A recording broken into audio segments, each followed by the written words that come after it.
I make good money.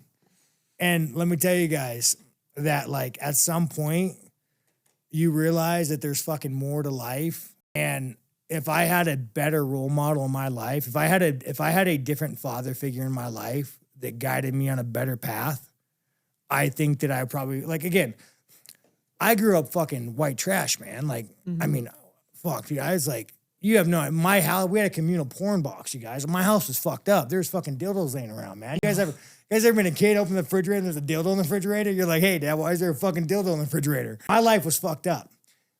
And this is also a problem that men aren't raising men anymore.